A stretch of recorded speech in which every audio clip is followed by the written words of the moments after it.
When it comes to English paper piecing, it's not easy to bind projects that have irregular edges.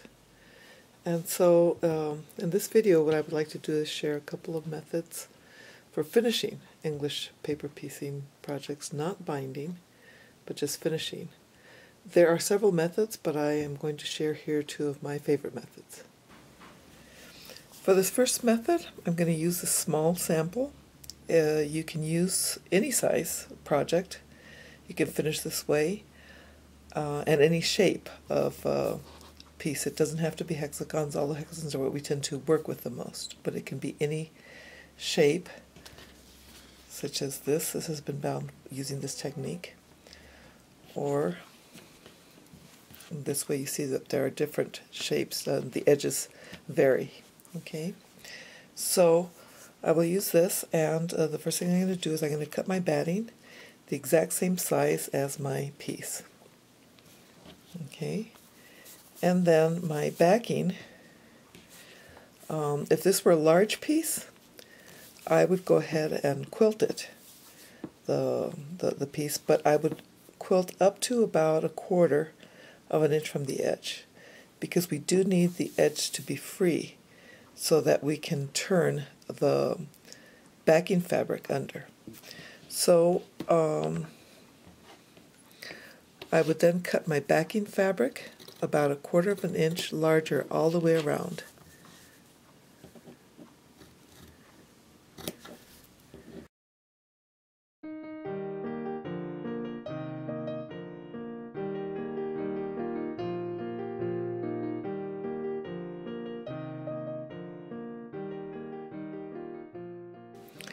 And then for a smaller project, it would be important to like pen or spray-based, whatever you're most comfortable with.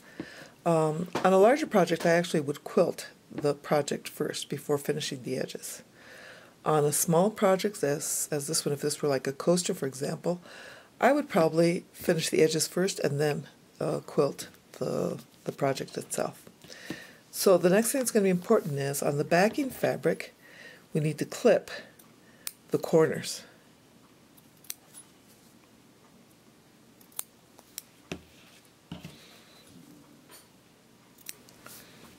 Once we've clipped all the corners, what we will do next is just start turning the backing fabric down even. We'll fold the seam allowance, down so it's even with the front, like this.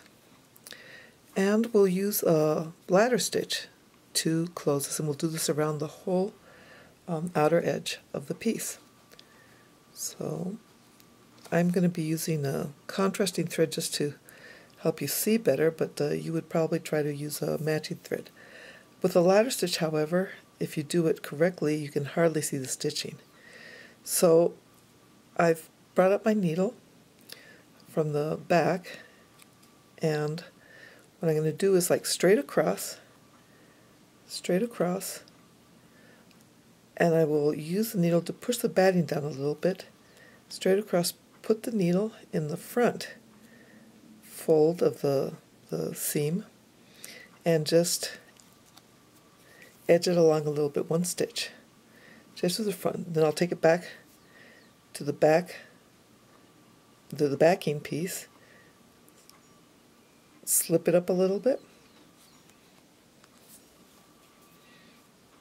okay, and bring the stitch up, and you can see that it starts to close. So the trick here is to bring it in a straight line back and front. That's why it's called the ladder stitch. So you'll come here, move the needle up just a little bit in the fold of the front fabric, and then straight across to the back, and you do the same.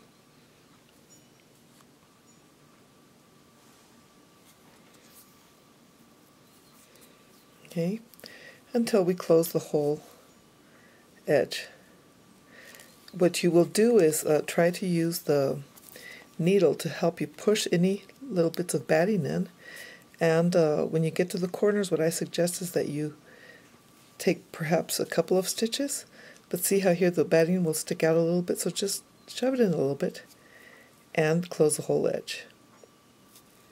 Okay, this is the way, this is the back of the piece, right? And if you look closely, you can see that that edge has been closed with this ladder stitch. Here's another one. Look at the edges and see there's the backing piece. And here is a bigger project that has been finished the same way.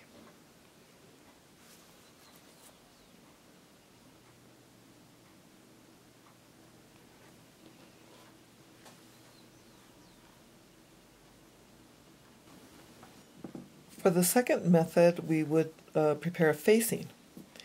If you recall, then English paper piecing, what we do is we baste fabric onto paper, either cardstock or freezer paper. We baste it together and then we sew these pieces together. To finish English paper piecing project with a facing, you would do the same thing. In the case of hexagons, for example, we would use a hexagon shape. However, we don't need the full hexagon, we can just do half hexagon. So we would prepare pieces like this. Okay? And then what we would do is we would whip stitch these together so they would fit along the edge of our finished project. Okay? So once you join your, in this case, half hexagons, this would be for the back edge then of the piece that you're working on. So for example, if this were the edge of our finished piece, this had been already sewn, right, and we'd have a whole bunch of pieces down here, a whole quilt. Okay, this would be the front of the quilt. You would have it all quilted, and then to finish the back, you would place this strip. In this case of half hexagons, it could be another shape if you were using different shapes, but you would place it, you know, right sides together, and you would whip stitch it, the whole edge. And then once you were finished, you would remove all the papers, and you would turn this inside out so that this would then remain at the back.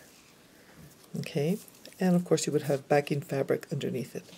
In other words, if we use the same piece as an example, we had cut, this is our finished piece, we had cut our batting the same size, and in this case the backing fabric should also be cut the exact same size as the finished piece. So we would remove all of this and we would cut it the same piece. Okay, you would do this probably after you finish quilting it. You would trim the backing to size. Okay, and once the whole thing was trimmed, then you would do this. Whip stitch the whole edge and then turn this inside out. If you use this method, you can see here, this is the front of the quilt. Right, this is the front.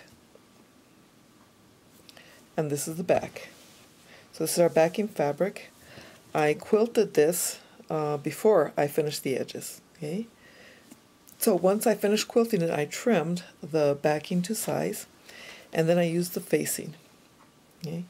But note here, in these corners, it was important to use a full size hexagon, not just the half, because if I had cut it here, see, it would have been right against the edge. So note where the corners are, that sometimes you will need to use different shapes to do this facing. Once you have turned this over, okay, so see, this is here, it would have been stitched here, it would have been stitched like this, right? Whip stitched here, the paper taken out, and then turned over here. Okay. Then this part is just an invisible stitch to stitch it to the back of the project. English paper piecing is a very addictive technique. I hope you find these tips helpful in finishing your projects. Thank you for watching.